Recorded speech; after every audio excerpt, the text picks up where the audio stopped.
A gente estava em dúvida aqui como começava. Se começava avaliando o governo Lula, ou se começava falando da China. Aí Eustáquio persuadiu a gente aqui de começar a falar da China. Fala aí, Eustáquio, da China. Não, o Lula, nós estamos gravando na sexta-feira, né? O Lula teve reunião hoje com o Xi Jinping na China, já está lá desde o dia 12. Agora, o Alberto, assim, confessar para você, assim, a China é uma coisa muito impressionante, né? Porque, assim, a China já foi o país mais rico do mundo, né? E já foi o país mais populoso do mundo. Por coincidência, essa semana, pelos dados da ONU, a Índia passa a China como o país mais populoso do mundo, né? Agora, a situação atual da China no mundo é uma coisa impressionante, porque assim, nunca um país conseguiu crescer tanto em tão pouco tempo, né? Se transformar tanto em tão pouco tempo, né? Eu lembro, ô, Rocha, você deve lembrar, na década de 90, o Brasil exportando passar para a China. A gente vendia carros da Volkswagen para a China, né? Eu lembro de pessoas falando, não, o Brasil pode assessorar a China em engenharia, em várias coisas. E a China, essa semana saiu os dados do FMI atualizados, né? A China é o seguinte, de 1980, em 1980, a China tinha uma renda per capita em poder de paridade de compra 17 vezes menor do que a do Brasil. E agora, há 2 anos atrás, a China já passou a renda per capita do Brasil e está deixando o Brasil para trás. E mais 15 anos, ou menos, a Ô, China passa a ser país de renda alta. e o Vietnã, Eustáquio? O Vietnã vai passar o Brasil em 29, em 2029, pelos dados da ONU, né? O Vietnã, vamos dizer assim, é uma pequena China, né? O É Vietnã está puxado pela fazendo China. está fazendo mais ou menos o que a China fez, mais ou menos o mesmo modelo, só que o Vietnã começou em 86, depois que eles fizeram uma série de reformas, teve aquela imigração, né, dos barcos lá do Vietnã, é, mas a China é uma coisa impressionante, e a China, o pessoal fica falando em terceiro mundo, sul-sul, né, mas a China já é um país é, Ô, disputando com os Eustáquio, Estados agora deixa Unidos, né? eu fazer um advogado do diabo. Renda per capita da China não é grande coisa, né? Não, se for em poder de paridade de compra, já é maior que o Brasil, Sim, Roberto. É mas ele, 17 vezes menor mas é um país de renda média. renda média. Então, mas é uma renda média que está caminhando para ser renda rica. O Mas deu Brasil uma está estagnado. desacelerada. Concordo É claro, contigo, claro, eles claro. desaceleraram um pouco, tá? Claro, é impossível, Alberto, crescer 10% ao ano. A China cresceu durante 30 anos, ela cresceu 10% ao ano. Isso é uma coisa, nunca existiu na história da humanidade de um país crescer 10% ao ano durante 30 anos. Aí depois passou a crescer a 7% ao ano e agora está crescendo a 5% ao ano. E na próxima década vai crescer 3% ao ano. Mesmo assim, crescendo 3% ao ano, a renda per capita da China vai entrar no clube dos países ricos lá para Vai, 2040. vai porque o crescimento da China tem uma característica diferente do crescimento dos países do Ocidente, que é você distribui renda, né? O nível de concentração de renda na China não é como aqui, nem como nos países dos capitalistas do Ocidente. Agora, eu acho que o ponto aí, Stack, Alberto, é que o eurocentrismo está indo para o vinagre. Né? A Europa assumiu um protagonismo no mundo a partir do descobrimento das Américas, né? Depois surgiu os Estados Unidos, a coisa se deslocou para o lado de cá, e a China está operando esse movimento aí que desloca novamente o eixo do mundo lá para aquele lado, né? Que era lá antes. O Alberto, tem um ex-secretário Eu de acho Estado que dos é Estados tudo Unidos, isso. só para completar isso que o Rocha falou, que tem um ex-secretário de Estado dos Estados Unidos no início do século XX, que ele falava assim, o passado era no Mediterrâneo, né? Que aquelas civilizações todas ali, Grécia, Itália, etc., no Mediterrâneo. O presente é o Atlântico Norte. né? Isso no início do século XX. E ele falou, o futuro vai ser o Pacífico, né? Então, assim, você deslocou o eixo da economia mundial para o Pacífico. Inclusive, nos Estados Unidos, o forte dos Estados Unidos era a costa leste. Agora, o forte dos Estados Unidos é a costa oeste, né? Califórnia, até o estado de Washington, que tem a Microsoft, etc. Nós estamos falando aqui da China, mas vocês falaram do Vietnã, tem a Coreia, tem outros países ali, tá, com pujança impressionante também, né? O Japão deu uma estacionada, mas é um país que era a grande revelação dali, né? Agora não. Então, esse rearranjo que está tendo aí é muito impressionante. Eu acho que, de fato, o Rocha, um país que o pessoal fala pouco é a Malásia. Eu, quando estava estudando a Malásia no colégio, eles davam o exemplo da Malásia, que roubaram as nossas seringueiras aqui da Amazônia e começaram a plantar em linha, né? Na Malásia e começaram a produzir muita borracha e deslocou a coisa da Amazônia, né? Hoje em dia, esses dados do FMI que eu falei no início, a Malásia já entrou no clube dos países ricos. A Malásia é um país incrível assim de desempenho econômico, é incrível. A gente fala muito pouco no Brasil. O outro país que está avançando muito também é a Indonésia, né? A Indonésia é um país que tem uma população maior do que a do Brasil, né? E que também cresce muito. É claro que tem muitos problemas sociais, etc. Mas estou dizendo assim, é só para reforçar essa coisa que o eixo da economia mundial ele está se deslocando do Ocidente para o Oriente. Agora, com a característica que eu quero pontuar, que é o seguinte, o boom europeu, no pós-descobrimento, né, e o crescimento dos Estados Unidos assumindo a condição de primeira potência mundial, ele se deu no hemisfério norte, todinho no hemisfério norte. O sul, né, a América Latina, África, Ásia, foi relegado para um segundo plano, né? Esse novo movimento que tem aí, esse novo bloco que surge lá a partir da Ásia, ele tem um olhar diferenciado para o Sul. Ele tem relações interessantíssimas com a África e procura relações com a América do Sul. Então, é um bloco econômico que se desenvolve explorando as potencialidades do Sul também, né? Não faz o que fez o bloco do Hemisfério Norte. Eu acho tudo isso muito idealista, viu, Rocha? Todo mundo quer ganhar, o ser humano é o mesmo, a China quer ser líder, entendeu, cara?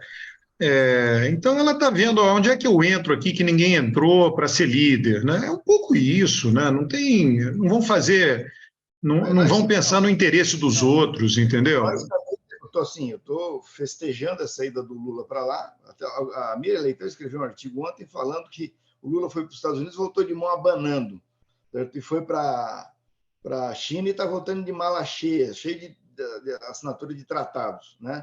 de cooperação comercial. Então é o seguinte, e alguém falando, a extrema-direita está estribuchando, dizendo que o Brasil o Lula está entregando o Brasil para a China, né? O New York Times fez uma matéria dizendo que a postura do Lula surpreende, certo? Porque pela independência, porque o Lula não está aí batendo continência para os americanos e está indo na China tentando tirar o melhor proveito que ele pode para o Brasil. Eu acho que é pragmatismo, racionalidade, criatividade e tirar o melhor proveito para o Brasil nessa história, né? Já que esse bloco econômico que se desenvolve na Ásia está aberto a isso, vamos embora. Beto, Rocha, eu quero concordar com você em uma parte e depois discordar não, complementar em outra parte, né? Realmente é o seguinte, a China, por exemplo, o que a China está fazendo na África, na Ásia, né? Na Eurásia, né? A Eurásia é o maior continente, que pega a Europa e a Ásia, né? É um continente só. A China está investindo muito em infraestrutura, né? Por exemplo, em rodovias, ferrovias, portos, aeroportos, né? Então, isso aí tem um impacto econômico muito grande. É diferente da forma como os Estados Unidos investiu nos últimos anos, principalmente, e lembra um pouco a coisa da Inglaterra no século XIX, né? Que a Inglaterra construía ferrovias, no Brasil mesmo, construiu muito ferrovias, na China, na Índia, mesmo na África. Então, a China, como ela montou uma base de engenharia muito forte, né, e super moderna, com trens de alta velocidade, etc., ela está exportando essa tecnologia para os países e aumentando a infraestrutura. E ainda financia essas obras. Então, é um relacionamento diferente. Agora, a coisa que eu queria colocar, em termos do lado negativo, é o seguinte: a relação da economia brasileira com a economia chinesa é péssima, né? Porque é o seguinte: o que é que o Brasil exporta para a China? Soja, carne, minério e outras commodities. É basicamente isso que o Brasil exporta para a China. E o que é que o Brasil importa? Importa esse tanto de bugiganga aí que o governo está querendo taxar, né? E importa computador, né? Importa celular, importa outras tecnologias, tá? E a China tem investido muito no Brasil, isso o próprio Lula tem falado, o governo Lula tem falado, a China tem comprado empresas brasileiras, principalmente na área de energia, né? Então, assim, ela não constrói coisa nova. A maior parte do investimento chinês no Brasil é para comprar empresas. Por exemplo, a CPFL, né, de São Paulo, a China Do comprou, Rio do Rio, também. fazendo a linha de transmissão de Belo Monte para o resto do mundo. Então, assim, essa relação que o Brasil está tendo com a China é muito ruim. Então, essa ida do Lula para a China é para tentar reverter um pouco essa coisa. E, além do mais, é o seguinte: coincidiu com a ida do Lula que o governo começou a taxar esse negócio da internet, né? Porque isso aí é um absurdo. Eu tenho um colega que comprou um celular da Huawei pela internet, R$ 600, um celular. Assim, se o Brasil for nessa onda, ele vai ser invadido. Você não paga imposto, você não paga nada e começa a comprar tudo pela internet, né? Com fraudes assim absurdas. Então, eu acho que tem que controlar isso mesmo. Antes de entrar nesse esquema, nesse debate sobre o problema da taxação desses produtos, só complementando o seguinte: eu concordo com você. Eu acho que o Lula herdou uma relação do Brasil com a China do Bolsonaro, que era uma relação, entendeu? De agressão. Os chineses, não sei, inclusive os chineses mantinham os investimentos nessa. Aqui eu não sei como isso aconteceu, porque eles não tinham como recuar, né? Mas tem que olhar os tratados que o Brasil fará daqui para frente com a China. Eu imagino que são tratados que vão exigir mão dupla, ou seja, transferência de tecnologia. Com o Lula aqui, eu acho que a China deve ampliar a presença dela no Brasil. Está vindo agora com aquela fábrica de automóveis elétricos, queriam comprar a planta da Ford na Bahia. Não sei se vai funcionar, mas se não funcionar lá, funciona em outro lugar, porque tem outras plantas aí ociosas, né, pelo Brasil afora. Tem que ver como é que vão ser os tratados. Eu imagino que o governo do Lula vai ter uma atitude de muito mais soberania na relação, nos pactos com a China, do que o Bolsonaro. Mas essa coisa da fábrica elétrica de carros elétricos, isso aí reproduz o modelo antigo. É o seguinte: o Brasil não conseguiu montar uma indústria nacional, né? E em carro elétrico, a China está disparado na frente do resto do mundo. Então, nós vamos reproduzir nós vamos comprar carro elétrico chinês. Digo que eu acho que a gente tem que olhar os tratados, certo? Porque eu, por exemplo, pode ser sonho, mas eu acho que não faz sentido, certo? A gente ter uma sociedade com o Paraguai na Itaipu, certo? E não ter capacidade de investir para construir um motor elétrico. É uma coisa que o Itaipu andou se ensaiando nisso durante o período do SAMEC lá. A coisa parece que não andou, mas a Itaipu tem condições de fazer, e vai ter dinheiro agora. Itaipu vai ter dinheiro que não vai ter onde gastar, né? Ela tem o potencial. Eu acho que pode juntar mais países e montar uma fábrica latino-americana de produção de automóveis. Eu acho que isso aí é um jogo que está começando, né? Os motores elétricos estão começando, né? Não vamos tentar fazer motor a combustão, né? Eu só acho assim, a Ásia tem uma população, sei lá, quanto é, em termos percentuais, a população da Ásia, está comparando com a do mundo? É quase 60%. 60%. Isso é uma vantagem, não tenho a menor dúvida. Na hora que você educa todo mundo, investe em tecnologia, você dispara. Mas é muito cedo ainda para dizer, olha, vai tudo para lá, e o desenvolvimento deixou de ser eurocêntrico, deixou. É cedo, a gente não sabe, as crises existem. Eu não estou dizendo que vai acontecer isso, estou dizendo que surgiu um bloco econômico, isso é inegável, é um fato, né?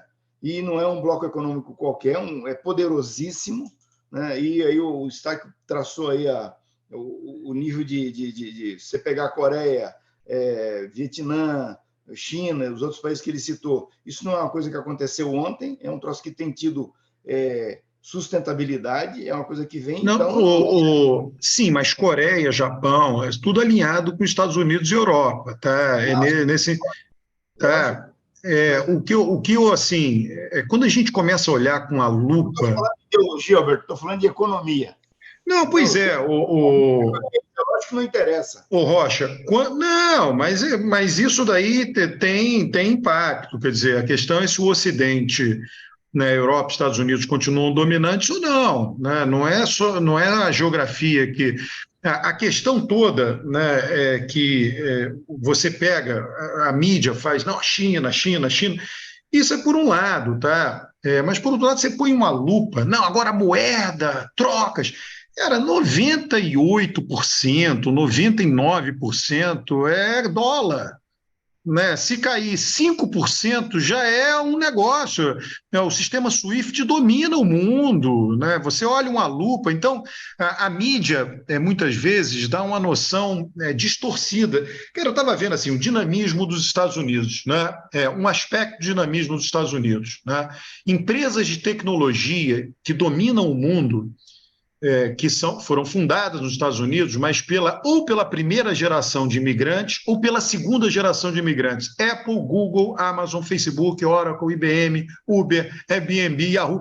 Cara, isso é de um poder, né, gigante. Intel, eBay, SpaceX, AT&T, Tesla, cara, Qualcomm, isso está nos Estados Unidos. Cara, a fonte de poder dos Estados Unidos... A NASA, que é a fonte de tudo isso, está nos Estados Unidos. Sim, mas eu estou dizendo, Rocha, veja só, essas empresas dominaram o mundo, elas foram feitas por imigrantes que foram para os Estados Unidos, né? Assim, quando você começa a olhar uma lupa e ver o que esses caras fazem, como é que eles dominam a economia, é impressionante. Não tem imigrantes nos Estados Unidos, são todos americanos. Essa conversa de o cara é italiano... É primeira geração e segunda, eu falei isso, ou foi a primeira geração que fundou, ou foi a segunda. As pessoas foram para lá. Aqui não tem europeu, aqui tem brasileiro, entendeu? Não, é nesse sentido, cara, que o cara saiu do seu país, teve filho lá e o filho fundou a Apple. Teve filho lá e o filho fundou a IBM, né? É nesse sentido, né? Então, quando você começa a olhar com a lupa tudo isso, cara, as fontes de poder da Europa e dos Estados Unidos são muito grandes. Você não desloca de uma hora para outra. Foi por isso que eu comecei com o Eustáquio falando assim, qual o PIB per capita da China? Porque isso faz diferença. Roberto, né? Posso compartilhar aqui Posso compartilhar um gráfico aqui Cara, você não precisa pedir permissão para nada, Eustáquio. Você... Olha, está aparecendo aí? Não, isso daí eu vi, isso aí é bem legal. Está aparecendo? Eu não sei. Tá. Então, olha só, isso aqui é feito por uma consultoria americana. Tá? McKinsey, né? E aí é o seguinte, ó, no ano 1 da era cristã, o eixo do mundo estava aqui na Ásia.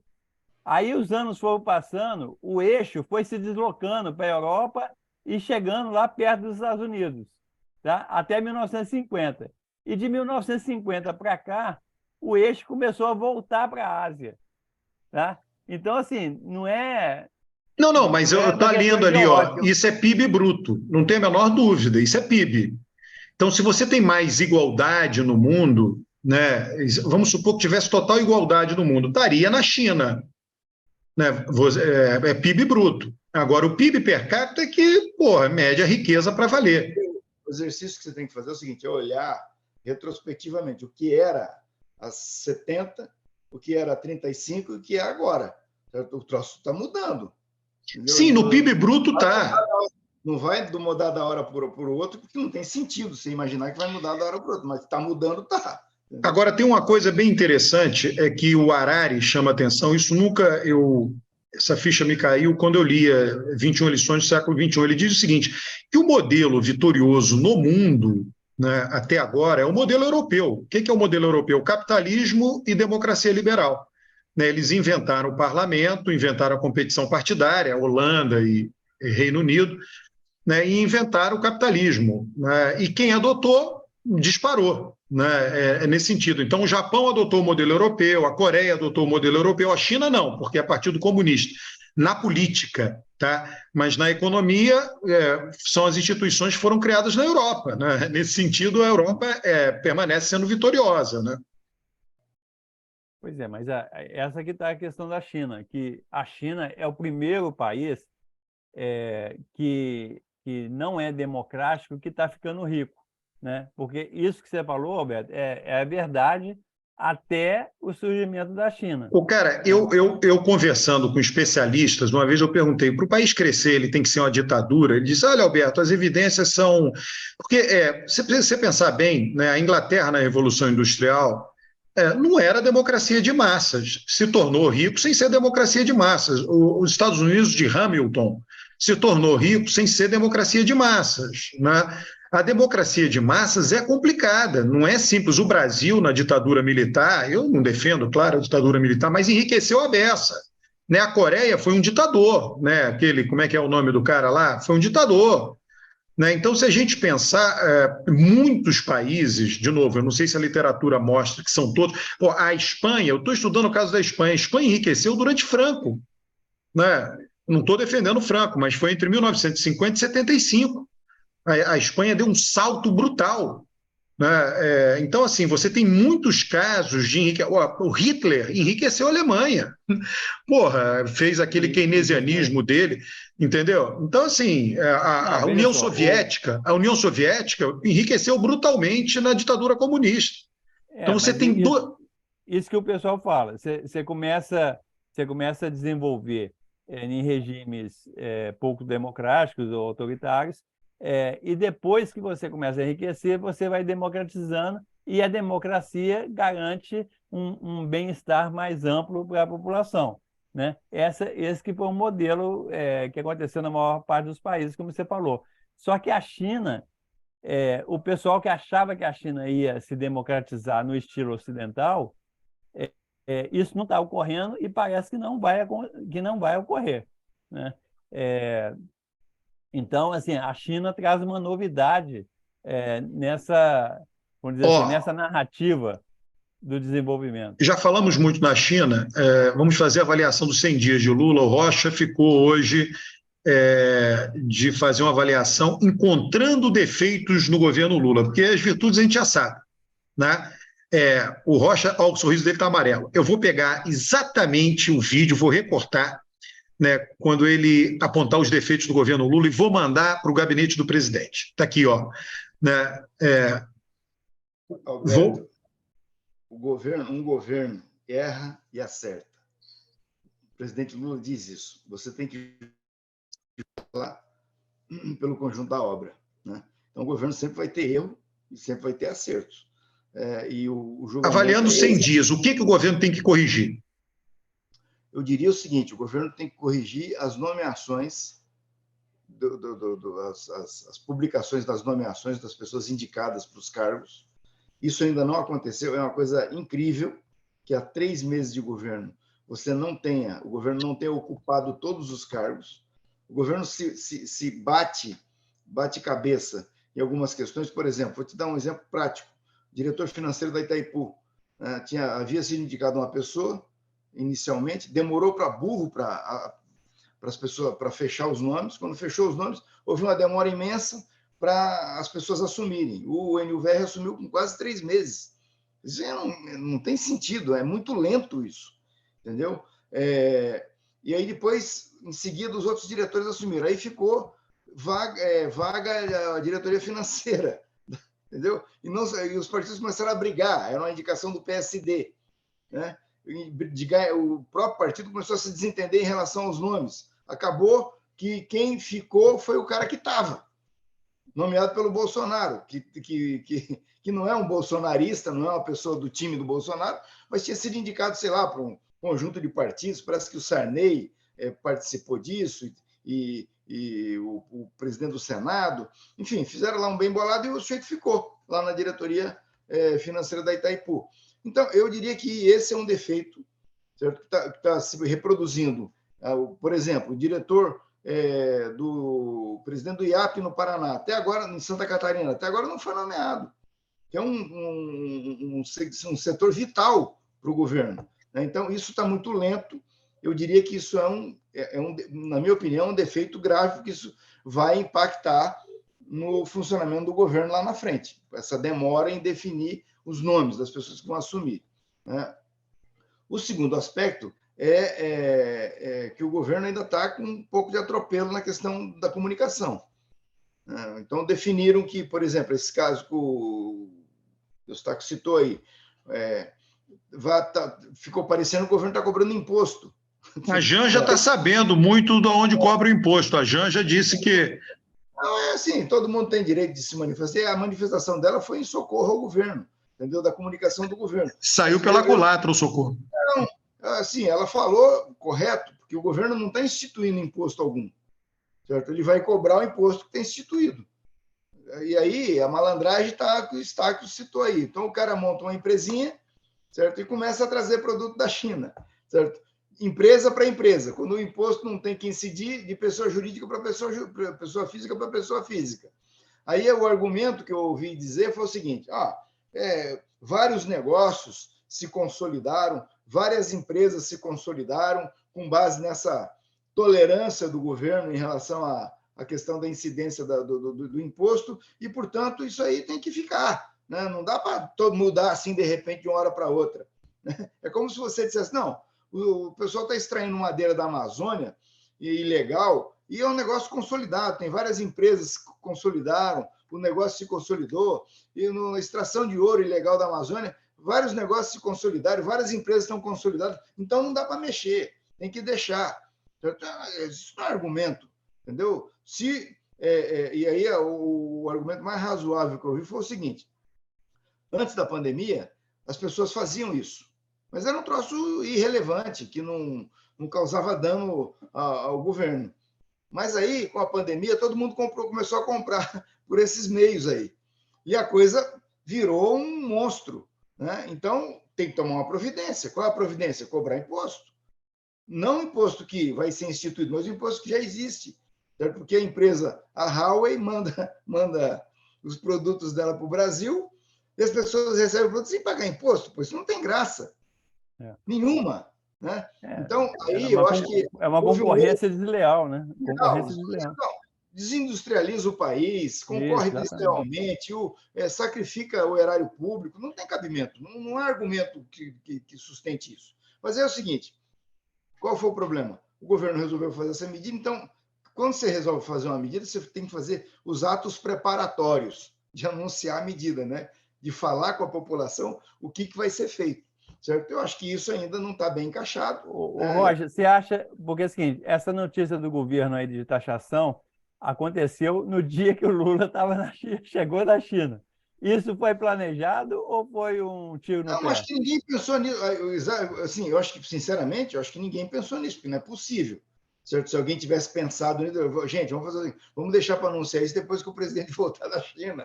Não vamos anunciar com ele lá ou antes dele ir, né? Então, assim, o governo tem...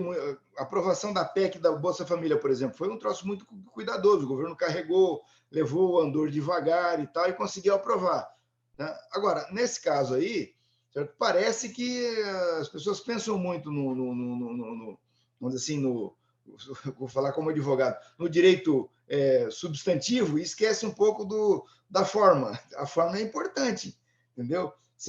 Como você vai comunicar a coisa. Então, eu penso que nisso o governo também ainda não está no ponto. Eu acho que demorou um pouco, mas está se acertando com a questão da base no Congresso. O Lula, isso aí é o campo do Lula, onde ele joga, né, melhor.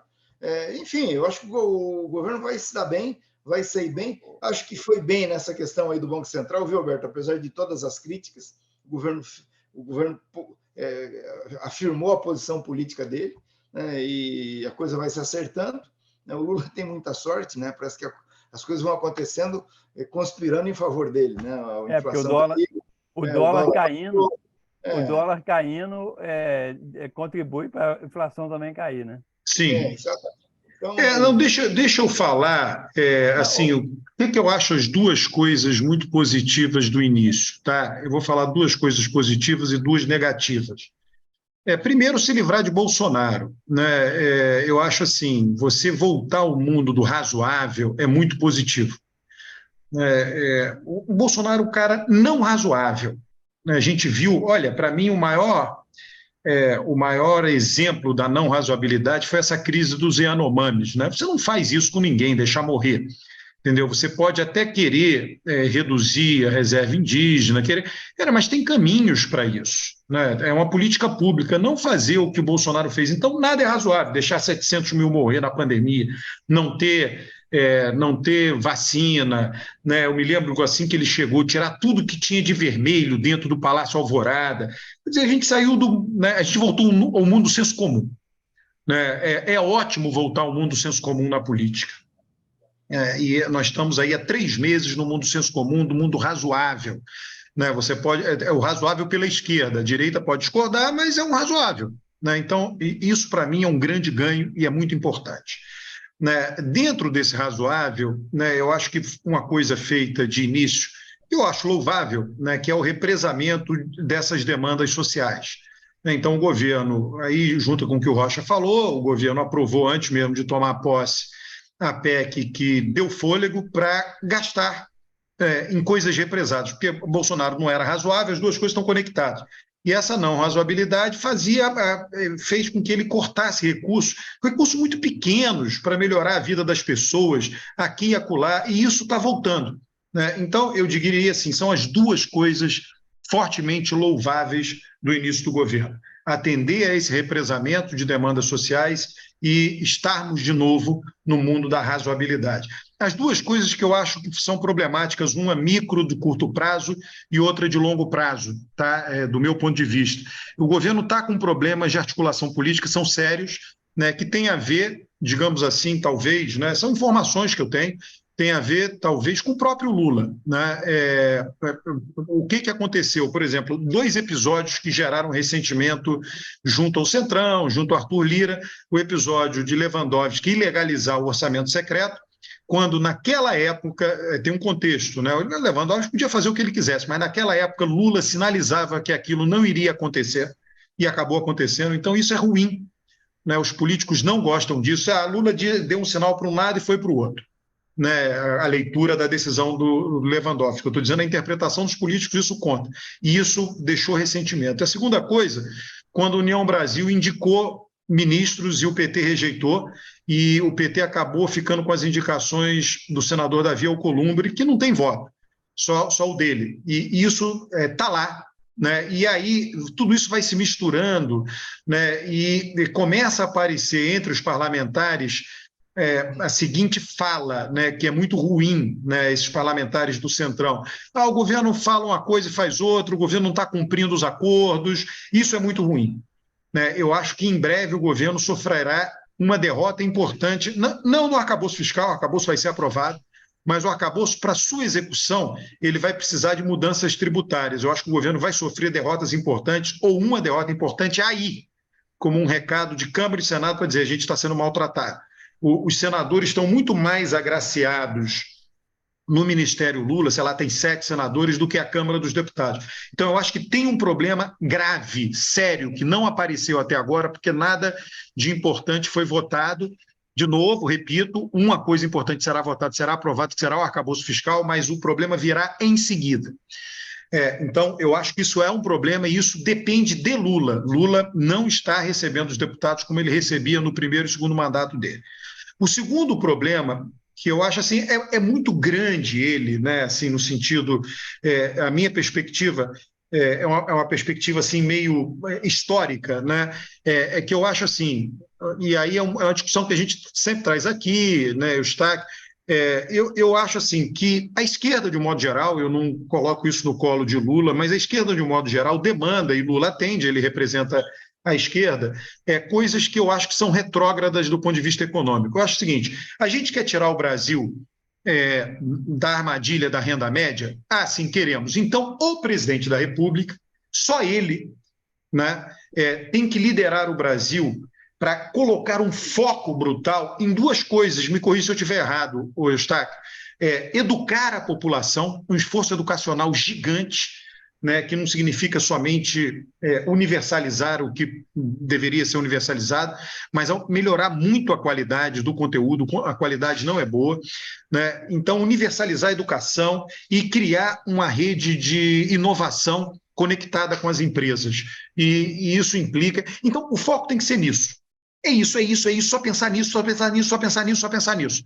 Né? E aí você vê o governo, não vamos mais privatizar Correios, aí faz um decreto para mudar o saneamento e diz que tem que dar um voto de confiança nas empresas estatais para o saneamento, quer dizer, vai com uma agenda pequenininha, mesquinha, em vez de ter uma agenda grandiosa. Vamos tirar o país da renda média e vamos levar para a renda alta.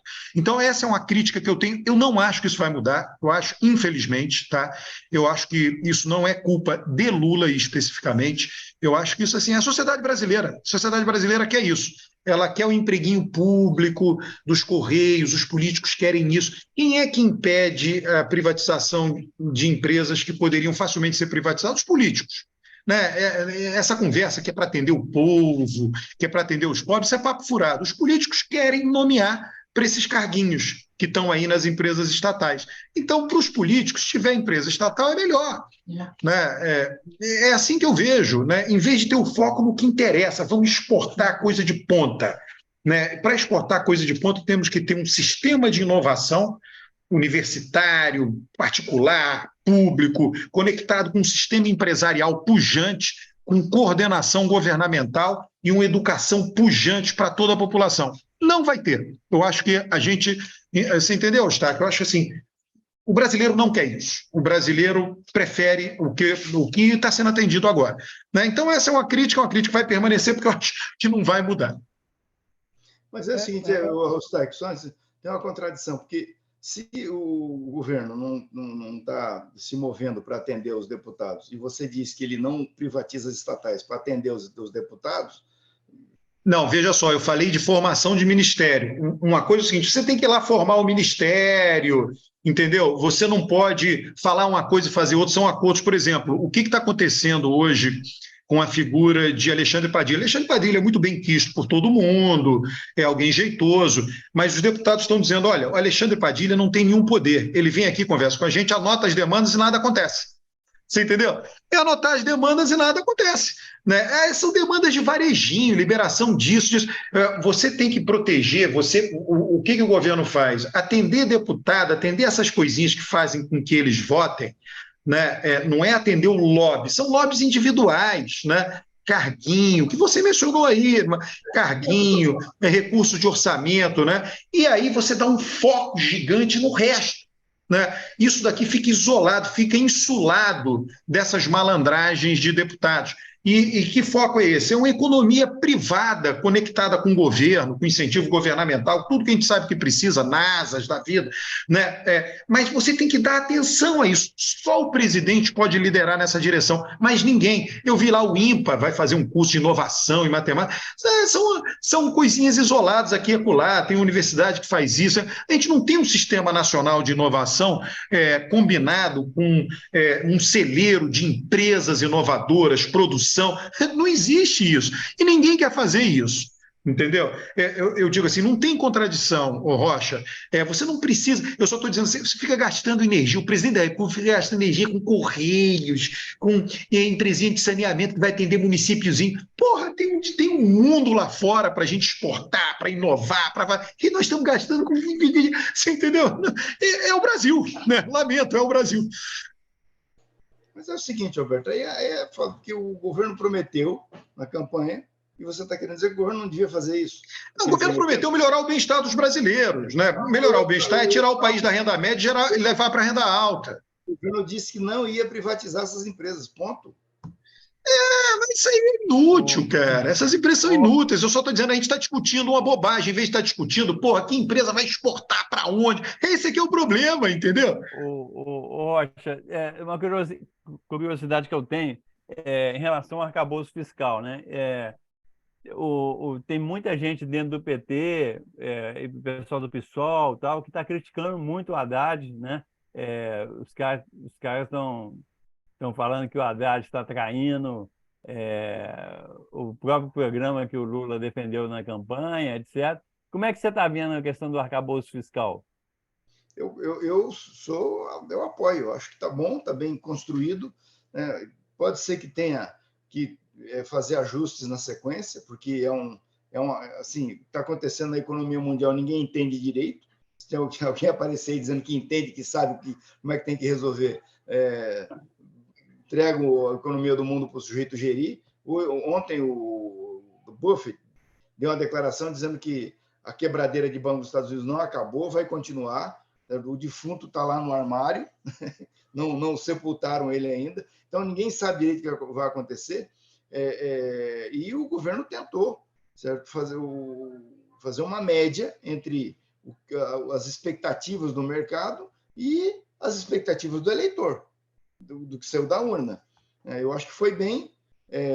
O mercado viu que não é um governo que está aí disposto a sair gastando irresponsavelmente, vai ter responsabilidade fiscal, e tem setores na esquerda que fazem esse papel mesmo. Eu até defendi num grupo de WhatsApp essa semana, uma pessoa criticando a crítica que os caras estão fazendo ao Haddad, como se fosse a pessoa do Haddad. As pessoas estão criticando, né? E isso é normal. No dia que acabar isso no PT, você fecha a porta e joga a chave fora. O PT é isso, né? Foi criado assim e é assim. Tem problemas internos, crítica, divergência e tal. E é assim que o PT funciona. E aí eu acho que tem aí algumas pessoas que não compreendem bem o papel da Gleisi nessa história. Certo? A Gleisi não é governo. Esse governo é um governo de coalizão de vários partidos. Certo? O PT talvez seja o maior condômino, mas não é um governo do PT. Né? E o PT tem posições históricas a serem defendidas, e o papel dela é justamente verbalizar isso. Ir lá no Haddad, ir lá no Lula, ir lá nos ministros, olha, o PT não concorda com isso, acho que tem que ser mais assim, mais assado. Esse é o papel dela, e é um papel legítimo. Eu acho que o governo está indo bem, certo? Compôs bem esse arcabouço. Eu acho que esse arcabouço, na hora que ele começar a funcionar, ele vai mostrar quais são os defeitos que ele tem e vai corrigir, certo? Mas eu acho que o governo deu um rumo para as coisas e vai embora. O Brasil é um país fantástico, grande, enorme, certo? Se o governo não atrapalhar muito, a coisa anda, entendeu? Eu acho Então, isso. A gente vai ficar na renda média, entende? E não vai ter esforço nenhum para sair da renda média. É isso. essa questão da renda média, o seguinte, nessas projeções que o FMI divulgou essa semana, né, tá mostrando que a renda per capita do Brasil vai crescer 1%, em média ao ano, nos 4 anos do governo Lula, do terceiro governo Lula, de 2023 a 2026. Só para vocês terem uma ideia, é o seguinte: se crescer 1% ao ano a renda per capita, e o Brasil tem uma renda per capita de 15 mil dólares, para chegar a 30 mil dólares, que é o ponto para o país de renda alta, vai gastar 70 anos. Quer dizer, um país crescendo a 1% ao ano, a renda per capita, ele gasta 70 anos para dobrar a renda per capita. Então, a gente, no ritmo do governo Lula 3, a gente só chega à renda alta em 70 anos, o que uma já distância melhorou, muito grande. o Bolsonaro era 210 anos. Exatamente. Do Bolsonaro é a pior. Mas assim... Mas é isso, a gente está satisfeito com pouco, né? Saímos de 200 para 70. É o Brasil. O Brasil é o seguinte, não adianta você ir contra, tem que aproveitar carnaval, futebol, o clima. Não seremos um país rico. Nós tivemos aí um debate sobre a questão do saneamento, do marco do saneamento. O governo fez algumas mudanças, alguns ajustes. O Congresso vai mudar, viu? O Congresso já disse que vai mudar. Não, pode mudar, não tem problema nenhum. O Congresso é quem tem que dar a última palavra, né? Vamos ver como é que vai ser. Certo? E aí, feito isso, o governo vai botar em curso esse troço, né? Vai seguir em frente. Eu acho que o governo, na minha opinião, deveria retomar fortemente o polo de naval do Rio de Janeiro, botar a Petrobras... Já fez 3 vezes, Rocha, não deu certo, cara, vai ser a 4ª. Roberto, não deu certo porque destruíram.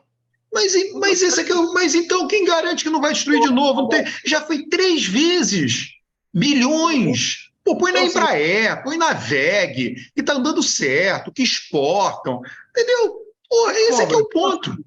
Então tá, não vamos deixar o negócio do petróleo do jeito que está. Não vamos fazer nada. Não, você não precisa. Já fizemos esse negócio de polo de construção naval 3 vezes e não deu certo. A Embraer deu certo, a VEG deu certo, a Marco Polo deu certo. Pô, vamos entrar no que já existe e está funcionando. Incentivar a fazer o que os outros países fizeram. Uma coisa não prejudica, eu não entendo isso. Não, prejudica, cara, porque os recursos são finitos. Você deixa de levar recurso para uma coisa que já está funcionando e pode trazer mais riqueza e põe noutra que é dúvida. Dúvida não, é certeza, já não funcionou 3 vezes, vai ser a 4ª que não vai funcionar. Quais recursos você vai levar para a Petrobras para fazer isso? Você não vai tirar um centavo do orçamento.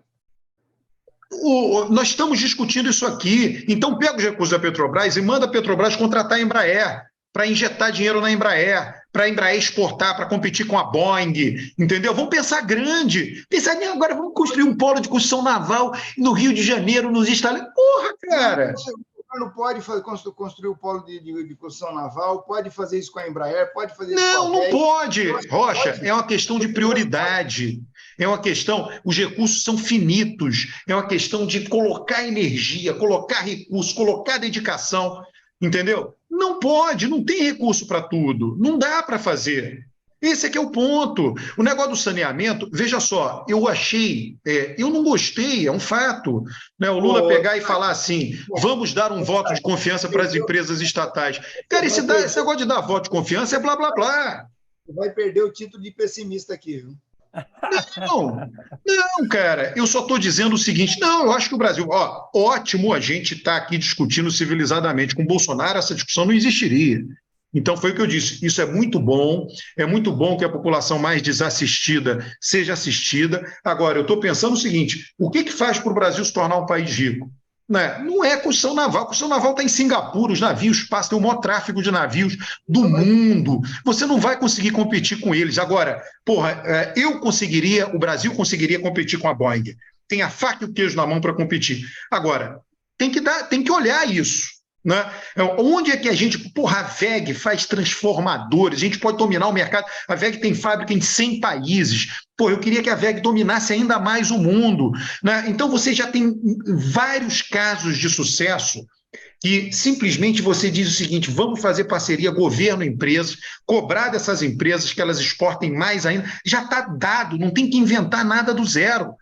Ainda mais um exemplo que você está dando, Rocha, que 3 vezes foi feito e 3 vezes não funcionou. Para que você vai insistir nisso? Eu só estou te falando de uma coisa que funcionou. Estou discordando de você que não. Você entendeu? Funcionou. O duro é que funcionou. Não, mas esquece. Acabou. Começar do zero não faz sentido. Tem coisa. A Embraer é uma das líderes mundiais de avião de pequeno porte, de médio porte. né? Vamos sentar com ela, fazer um grande plano de inovação. Para onde vocês estão indo? A empresa tem um conhecimento acumulado gigante, aí estão fazendo carros que voam. Faz sentido? Faz sentido competir com a Boeing? Porra, o que o governo pode fazer para ajudar? Olha a energia que poderia ser gasta. Vamos, criar filiais da Embraer de construção em áreas mais pobres do país, treinar a mão de obra. A Embraer puxa milhares de outros empregos. Vamos agora passar a fornecer turbina de avião para a Embraer, para outros lugares do mundo. Porra, cara, é outra coisa, tá dado. Porra, a gente tem engenheiro projetista, tem o ITA, a gente tem o ITA, né? O ITA, porra, é do cacete. A gente não tem o equivalente do ITA em engenharia naval. Esquece. Já tá, porra, foi construído. Vamos cuidar dessa joia da coroa, né? Vamos fazer a joia da coroa ficar mais rica ainda. Né? Não tem que inventar do zero nada. Né? Não dá para a gente competir com Singapura. O maior tráfego de navios passa na frente de Singapura. Eles começaram fazendo reparo de navios e depois passaram a construir. São os maiores construtores mundiais. Você não tem tráfego de navio no Brasil para isso, não vai ter massa crítica. Mas massa crítica em aviação, a gente tem. Pô, vamos aproveitar essa massa crítica. Você sabe, a Bombardier, ela começou... Olha, você está falando um negócio... Eu não estou propondo que o Brasil construa navio. De onde é que você tirou isso? Não, mas, cara... Fazer plataforma para a Petrobras, para a gente não ter que comprar lá na China. Não precisa. Precisa, sim, senhor. Não precisa fazer plataforma. Não precisa. E funcionou. Nós somos bons na perfuração e exploração de pré-sal. O Brasil, a massa crítica da Petrobras, a Petrobras é a empresa do mundo que mais vezes... O Brasil é bom, é excelente em construção de plataforma para exploração de petróleo. E já provou isso. Você não quer acreditar, pronto, fazer o quê? Tá bom, gasta recurso e deixa a Embraer ser comprada um dia pela Boeing. Tudo bem. Não, isso vai acontecer. Você tem alguma dúvida? Não sei se vai acontecer. Se você não investir nela, você pode fazer o contrário. Pode fazer a Embraer comprar uma empresa. Vou fazer o contraponto, então, agora. Você vai investir nela e ela vai ser vendida pelos americanos depois. Vão pôr o dinheiro do Estado brasileiro nela. Não sei. Rocha. O capitalista não tem pátria, Alberto. A Petrobras um dia vai ser privatizada também, né? Até aí morreu o Neves. A Petrobras um dia será privatizada, é uma questão de tempo. A questão não é essa, né? A questão é o seguinte, é você criar uma massa crítica no Brasil, a partir do que já existe, da massa crítica já existente, que você diz, eu dou pujança e faço você se orgulhar dessa empresa. E elas vão liderar, tem que ter muitas, porque a população do Brasil é grande, vão liderar o desenvolvimento rumo a um país rico. O Lula fez isso, foi preso. Não, cara, com JBS não, E ele não foi... Ele só não fez com as empresas que está falando, ele fez com outras. Entendeu? Sim. Na hora que ele fizer isso que está falando aí, ele vai preso de novo. Então é por isso que o Brasil vai ficar um país de renda média. É por isso que ele não faz, é que aí você atende o político, saneamento estatal, correio estatal. É isso, foi exatamente o que eu estou dizendo. Eu estou calado porque assim, eu não tenho resposta para isso, não. É difícil mesmo. O Brasil é o seguinte, ele não consegue criar uma vantagem competitiva nesse setor industrial para ter uma inserção internacional, né? Tipo, Singapura é isso. Singapura tem 6 milhões de habitantes. É uma ilha, é do tamanho da cidade do Rio de Janeiro.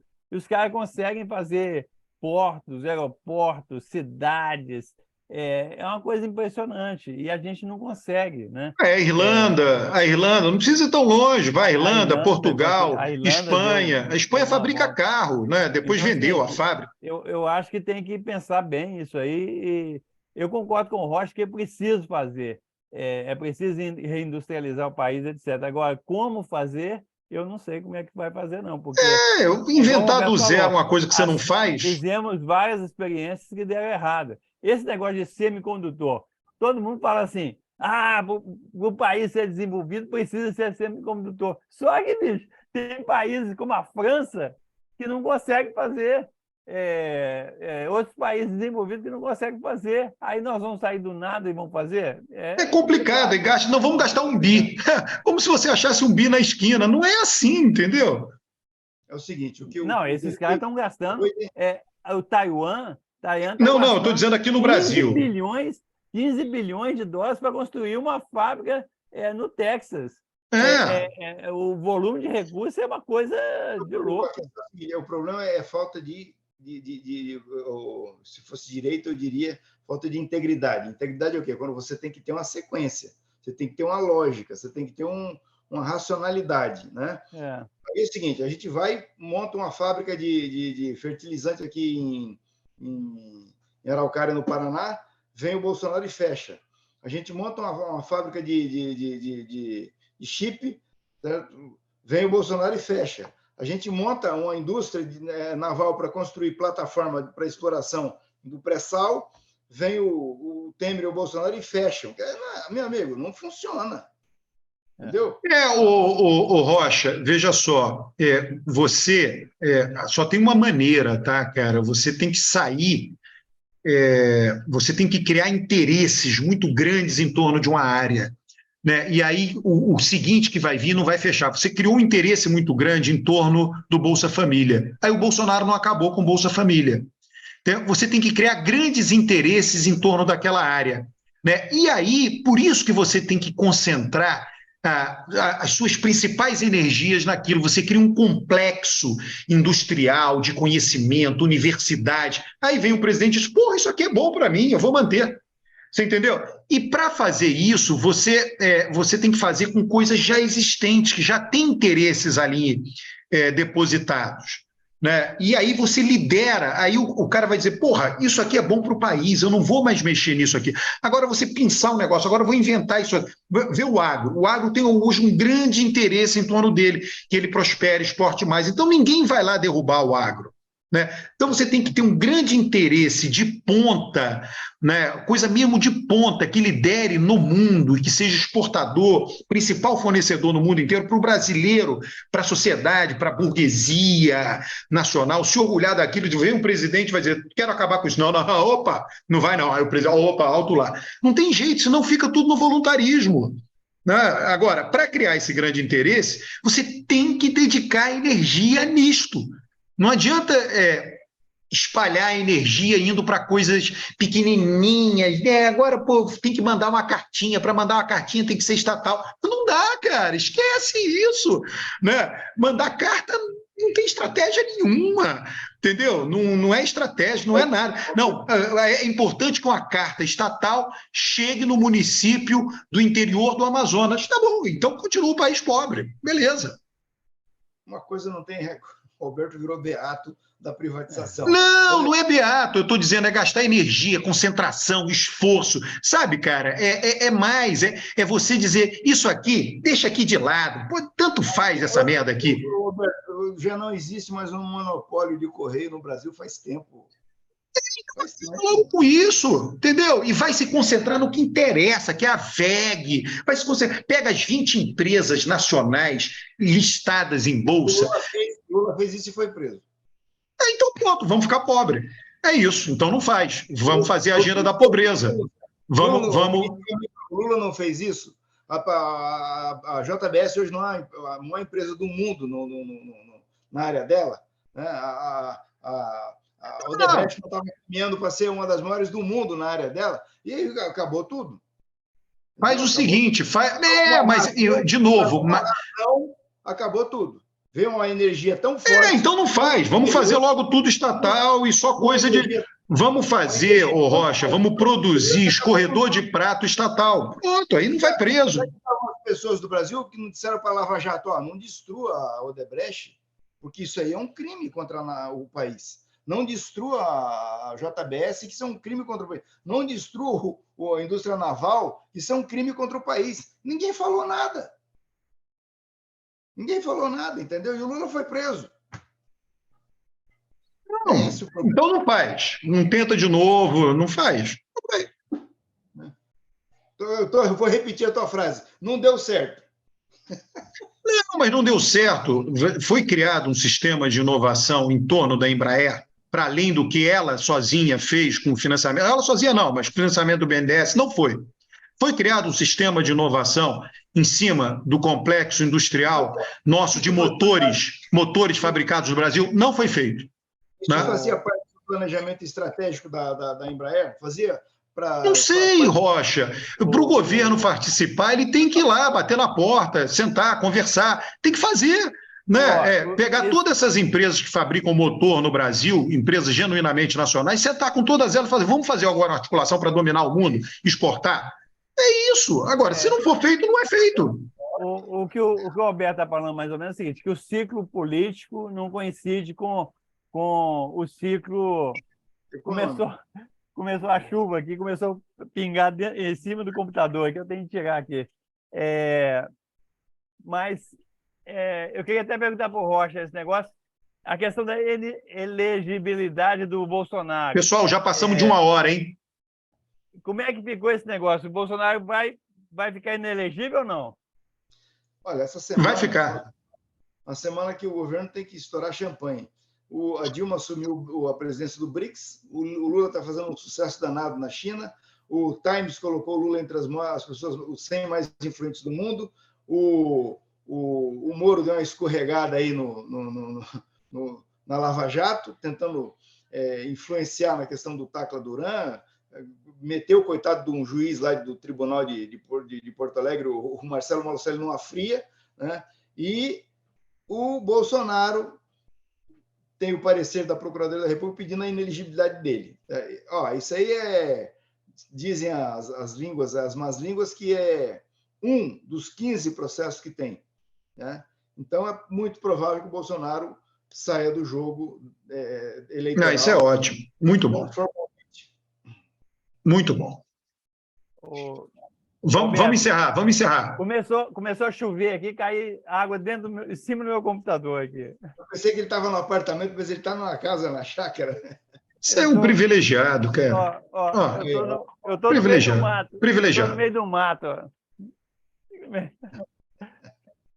Falou então, Tá bom, gente. Valeu.